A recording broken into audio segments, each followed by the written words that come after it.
Kasus dugaan oplosan bahan bakar minyak, BBM, jenis Pertamax oleh PT Pertamina Patraniaga semakin memicu keresahan masyarakat. Isu ini bukan sekadar rumor liar di dunia maya, tetapi telah menarik perhatian Komisi 6 DPR RI, yang langsung turun tangan dengan melakukan inspeksi mendadak, sidak, di beberapa SPBU. Apakah benar Pertalite dicampur dan dijual dengan harga Pertamax? Jika benar, bagaimana nasib konsumen yang telah dirugikan? Kecurigaan terhadap kualitas BBM yang beredar di masyarakat semakin meningkat setelah berbagai laporan mengemuka tentang performa kendaraan yang menurun, padahal menggunakan bahan bakar beroktan tinggi. Inspeksi mendadak yang dilakukan anggota Komisi 6 DPR RI dari fraksi PDIP di SPBU Palmerah Utara, Jakarta, menemukan keresahan publik yang semakin nyata. Mufti Aimah Nurul Anam, salah satu anggota Komisi 6 DPR RI, menegaskan bahwa jika dugaan pengoplosan ini terbukti, Pertamina harus memberikan kompensasi kepada konsumen yang merasa dirugikan. Kami usulkan semua konsumen yang merasa terdampak mendapatkan kompensasi jika kasus ini benar adanya, ujarnya. Kasus dugaan pengoplosan ini terkait erat dengan skandal besar yang menjerat PT Pertamina Subholding dan kontraktor kontrak kerjasama, KKKS, dalam pengelolaan minyak mentah dan produk kilang periode 2018 hingga 2023. Kasus ini disebut-sebut merugikan negara hingga Rp193,7 triliun, angka yang mencengangkan dan tentu menimbulkan amarah publik. Selain aspek finansial, dampak terbesar dari kasus ini adalah menurunnya kepercayaan masyarakat terhadap Pertamina. Konsumen merasa telah dibohongi, sementara pemerintah pun mulai mendapat tekanan untuk menindak tegas pihak-pihak yang bertanggung jawab. Seiring dengan eskalasi kasus ini, tekanan terhadap Menteri BUMN Erick Thohir semakin besar.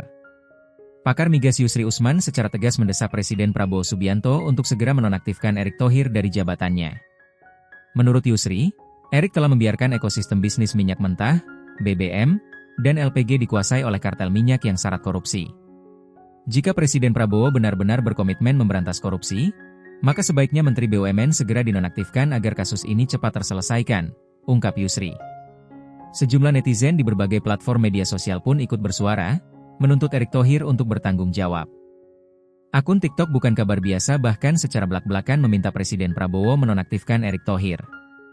Kalau di Jepang, seorang menteri dengan kasus seperti ini pasti sudah mundur teratur, ujar seorang netizen dalam komentarnya. Di tengah derasnya tuntutan publik, Pertamina Patraniaga berjanji akan melakukan investigasi lebih lanjut. Namun, janji tanpa tindakan konkret tentu hanya akan menambah kekecewaan masyarakat.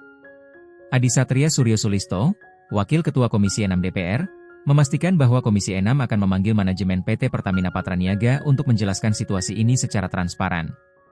Selain itu, wacana pembentukan panitia kerja, Panja, untuk mengusut kasus ini juga semakin menguat di parlemen.